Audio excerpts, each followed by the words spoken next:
बाबा रामदेव। दोस्तों, 8 साल का बच्चा जब स्कूल से लौटते समय जमीन पर गिर गया और छटपटाने लगा। उसके दोस्तों को लगा कि उसके अंदर भूत चढ़ गया है। अब वही बच्चा हजारों करोड़ों का मालिक बनने के बावजूद आज भी जमीन पर सोता है। जी हाँ दोस्तों, आपने बिल्कुल सही समझा।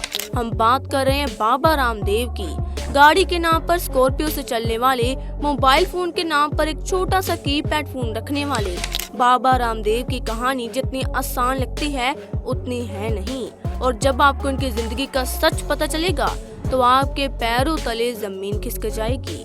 जी हाँ, बिल्कुल सच बोल रही हूँ। तो दोस्तों तैयार हो जाइए, क्योंकि आज हम आपको बाबा रामदेव की नहीं बल्कि रामकिशन की कहानी सुनाने वाले हैं। अब हमने ऐसा क्यों कहा, जानने के लिए तो आपको पूरा वीडियो लास्ट तक देखना पड़ेगा।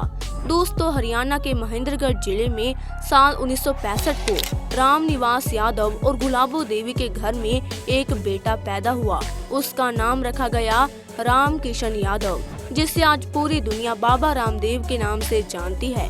लेकिन किसी को भी नहीं पता, जब बाबा रामदेव रामकिशन हुआ करते थे तो तब ये मात्र 8 साल के थे।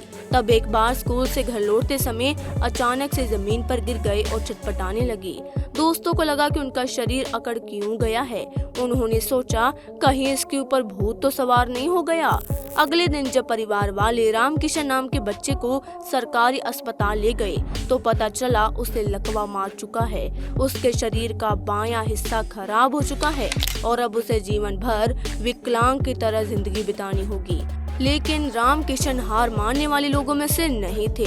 8 साल की उम्र में किसी बच्चे के लिए इस तरह की बीमारी को झेलना आसान बात नहीं होती। लेकिन रामकिशन ने तो ठान ली थी वो खाली नहीं बैठेंगे। इसीलिए खेल का मैदान जब छूटा तो किताबों का साथ पकड़ लिया और किताबों को पढ़ने के इसी शौक के दौरान रामकिशन के हाथ योग की एक किताब लगी, जिसके पहले पन्ने पे लिखा था, योग करने से मन और तन पर नियंत्रण साधा जा सकता है।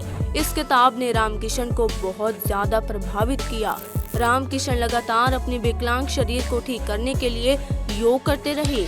उसी का नतीजा है आज जब हम बाबा रामदेव को देखते हैं तो उन्हें देखकर कहीं से भी नहीं लगता कि एक समय में शरीर का पूरा बायां हिस्सा खराब था। आज केवल उनकी बाईं आंख से ठीक नहीं दिखाई देता, बाकी सब कुछ नॉर्मल इंसानों की तरह हो चुका है। बल्कि मैं तो कहूँगी कि नॉर्मल इंसानों से ज्यादा बढ़िया तरीके से इनका शरीर काम करता है और ये पूरा कमाल सिर्फ और सिर्फ योग का है। अगर रामकिशन चाहते तो उस किताब को पढ़ छोड़ देता जैसा कि बाकी लोग करते हैं, लेकिन रामकिशन को अपनी विकलांग की जिंदगी मंजूर नहीं थी। उसने तो बीमारी के साथ दो हाथ करने की ठान ली और अगर ऐसा नहीं होता तो आज किसी को भी बाबा रामदेव के बारे पता नहीं चलता। पैरालाइज के अटैक के बाद रामकिशन को अपने स्कूल में मन नहीं लगता था। बाकी के साधारण बच्चों के साथ एक विकलांग बच्चे को भला कौन ज्यादा अटेंशन देगा। इसलिए पिता को बताए बिना उन्होंने खानपुर के गुरुकुल में दाखिला ले लिया और यहीं पर उनकी मुलाकात बालकृष्ण से हुई।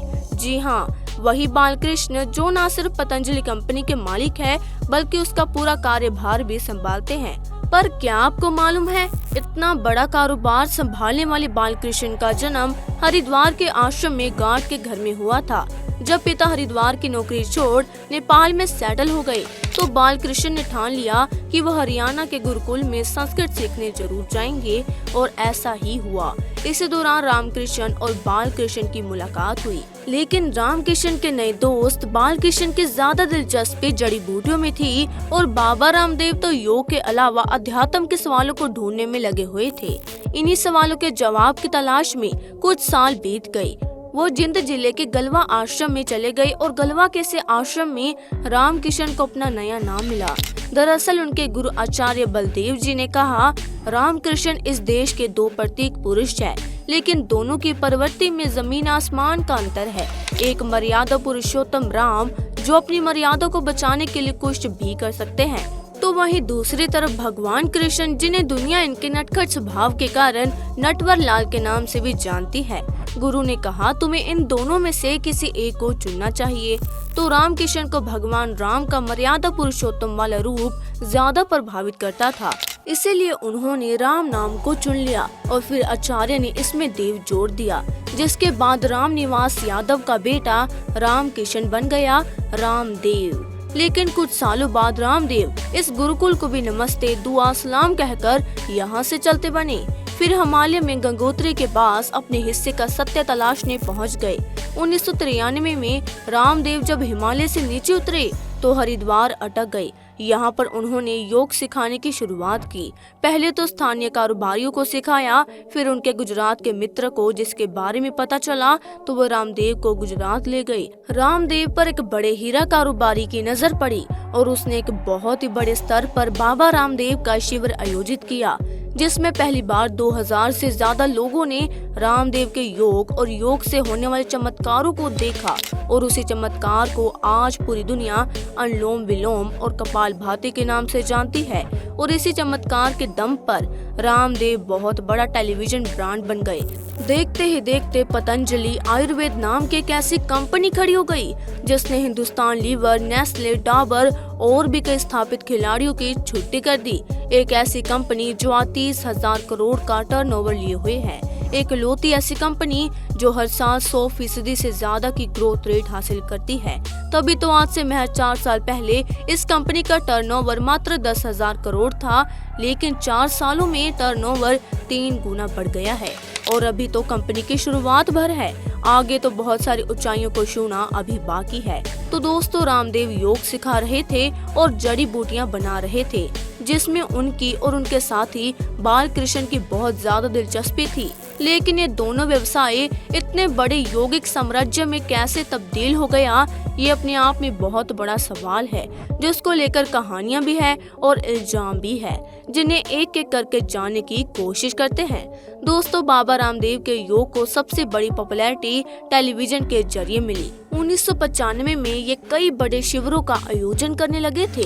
धीरे धीरे इनके शिविरों में अधिकतर नेता मंत्री आने लगे। लेकिन सबसे पहले बड़ा कमाल हुआ साल 2001 में, जब धीरे धीरे टेलीविजन में विस्तार होने लगा। हर कोई अपने घर में एंटरटेनमेंट के इस नए रूप को स्वीकार करके रिमोट घुमाने के लिए तैयार था। और 3 साल के अंदर बाबा रामदेव को न सिर्फ धार्मिक चैनल दिखा रहे थे, बल्कि न्यूज चैनल भी सुबह सवेरे स्लॉट में बाबा रामदेव के अनुलोम विलोम का सीधा प्रसारण कर रहे थे।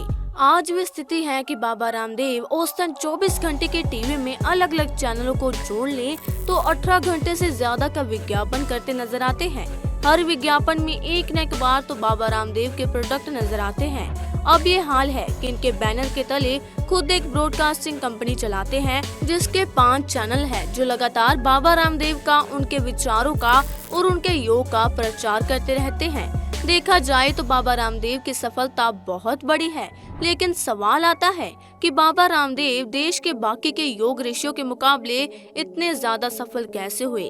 तो दूसरा इसका जवाब तो बाबा रामदेव खुद देते हैं, क्योंकि जब लोग उनसे योग सीखने बैठते हैं तो ये ना सिर्फ योग के जरिए तन और मन को शांत करने वाले तरीके बताते हैं, बल्कि अपने हंसी मजाक वाले स्वभाव से लोगों को अपनी ओर आकर्षित करने में कोई कसर नहीं छोड़ते। बाबा रामदेव लोगों को घंटों ध्यान लगाने के लिए नहीं कहते, ना ही वो कठिन आसन करने के लिए कहते हैं। वो सबके सामने सांस ऊपर नीचे करते हैं और अपने अनुयायियों से यही करने को कहते हैं। जब लोगों को इतने साधारण से चीजों के नतीजे देखने को मिल गए, तब लोगों का ब्लड प्रेशर और शुगर में सुधार होने लगा, तो रामदेव का डंका पूरे देश में बजना शुरू हो गया और यहीं से बाबा रामदेव ब्रांड की शुरुआत हुई।